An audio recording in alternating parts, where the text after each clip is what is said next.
মনে করিয়ে দিয়ে আড়িয়াদহের ত্রাস জায়ান্ট সিং, তাকে নিয়ে তোলপাড় হয়েছিল রাজ্য রাজনীতি।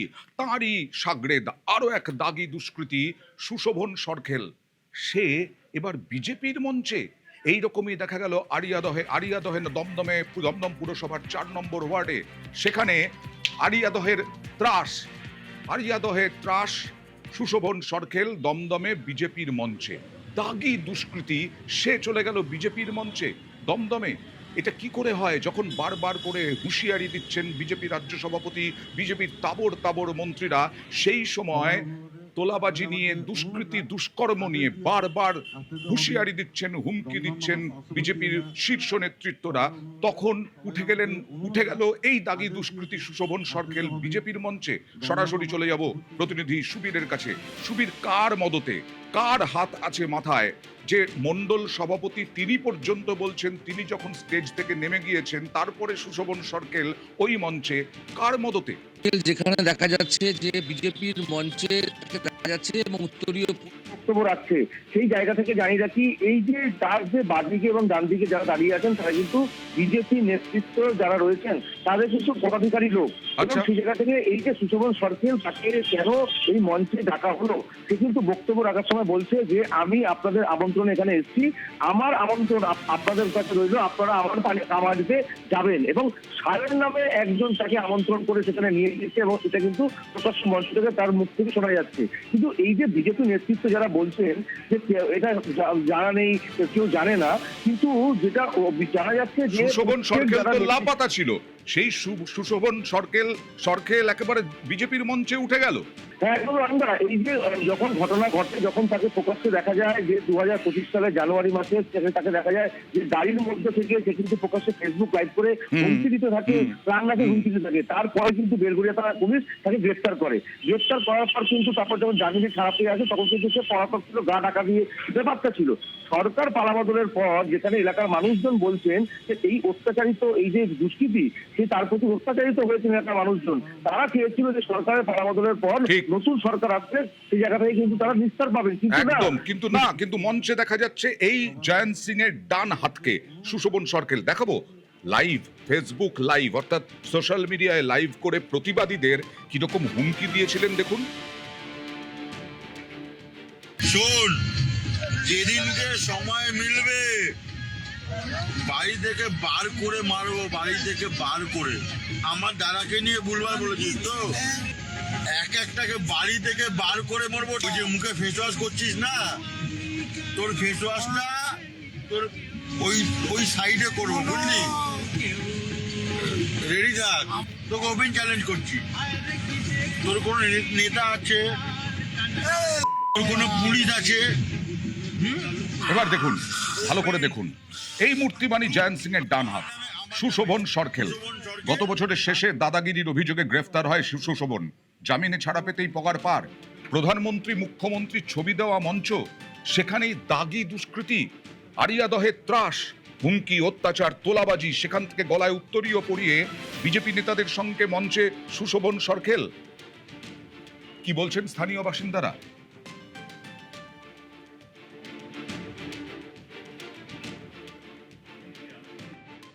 সুশোভন সরখেল যে নামটা, এই নামটা সারা এলাকার পাবলিক জানে যে ও কত বড় নটোরিয়াস ক্রিমিনাল। কিন্তু আজকে আমরা দেখে এবং আমরা সবাই ভীত যে সে আজকে বিজেপি স্টেজে উঠেছে এবং বিজেপি স্টেজ থেকে তাকে সংবর্ধনাও দেওয়া হচ্ছে। এই কারণে আমরা সাধারণ পাবলিক সরকার বদলেছি তার কোনো মানেই রইল না। আমরা তো ভয় ভীতই হয়ে আছি। তিনি তৃণমূল আমলে করেছেন, এখন উনি বিজেপির ছবি লাগিয়ে, মুখ্যমন্ত্রীর ছবি লাগিয়ে উনি যেটা স্টেজে করছেন সেটা দেখে তো আমরা ভাবছি আবার আমাদেরও তো সেই নতুন করে আবার ভয় পাচ্ছি। পালাবদলের পরেও কি পরিস্থিতি? সুশোভন সরখেল সম্বন্ধে বলতে গিয়ে নাম প্রকাশে তো অনিচ্ছুক বটেই, তার সঙ্গে মাস্ক পরে, যাতে এই ভদ্রলোকদের কেউ মানে সুশোভন সরখেলের সাগরেদরা তারা যাতে না চিনতে পারেন। আর এটা নিয়ে বিজেপি নেতা বিমল শঙ্কর নন্দ তিনি কড়া সমালোচনা করেছেন।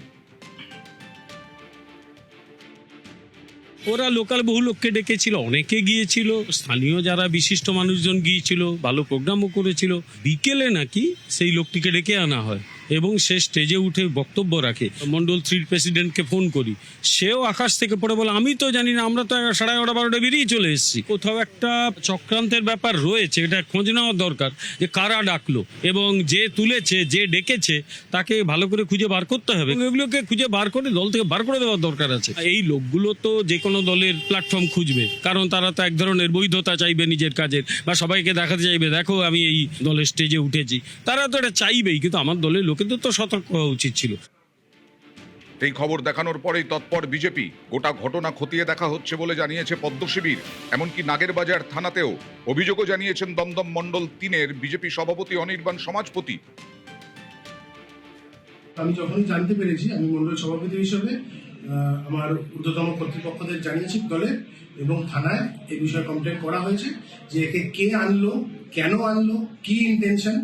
দমদমে এই শান্ত পরিবেশকে অশান্ত করার জন্য কিংবা আজকে আমাদের ভারতীয় জনতা পার্টিকে মেলাইন করার জন্য এই কাজটা করা হয়েছে কিনা, তার জন্য পুলিশকে কমপ্লেন করা হয়েছে। পুলিশ সেটা খতিয়ে দেখছে।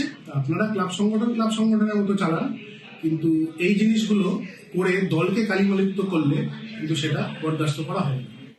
দমদমের পদ্মমঞ্চে এই দাগি দুষ্কৃতী। নিউজ 18 বাংলাকে এই খবর তুলে ধরার জন্য ধন্যবাদ জানালেন অর্জুন সিং।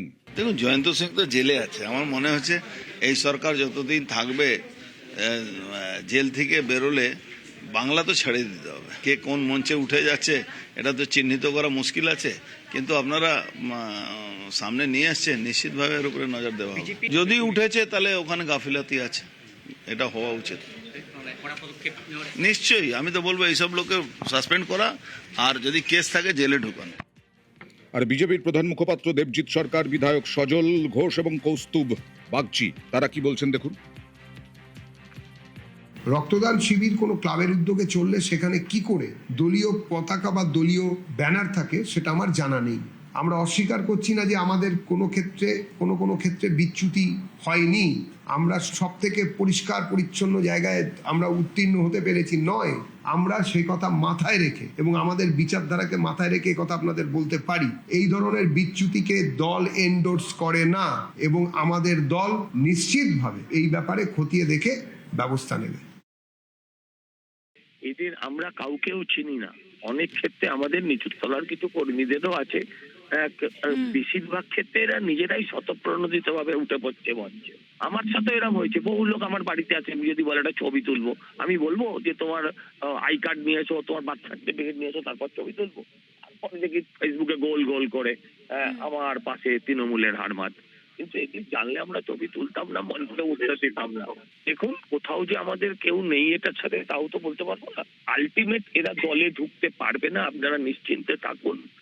এবং এদের আলটিমেট জায়গা জেলটাই হবে। দশভুজা একজন, ওদের অনেক হাত, সেগুলোকে সবকে আমাদের পক্ষে চেনা সম্ভব, কিন্তু এদেরকে আমরা কেউ দলে এন্টারটেন করব না। যে ঘটনাটা আপনি দেখাতে পাচ্ছেন তার জন্য ভারতীয় জনতা পার্টি দুঃখিত, কিন্তু এই ধরনের ঘটনাকে আমরা কখনোই এন্টারটেন করবো না এই সমাজ বিরোধীদের। নিশ্চিন্ত মনে থাকুন। আপনি জানেন, অতীতে ব্যারাকপুরেও আমাকে এরকম বহু তৃণমূলের লোকজন ফুলের বকে দিতে এসছে, আমি দিতে অস্বীকার করেছি।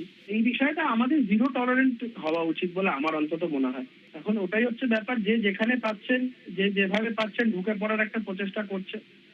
আমি সবাইকেই বলবো যে আমাদের কর্মীরা হোক বা আমাদের নেতৃত্বরা হোক, সবাই যেন ছাঁকনি ব্যবহার করে। আর সাধারণ কার্যকর্তাদের যে আবেগ, সেই আবেগটা হচ্ছে তৃণমূলের লোকেদের এন্টারটেন করলে তারা দুঃখ পাবে, তারা কষ্ট পাবে, তাদের আবেগ সেখানে আঘাতপ্রাপ্ত হবে।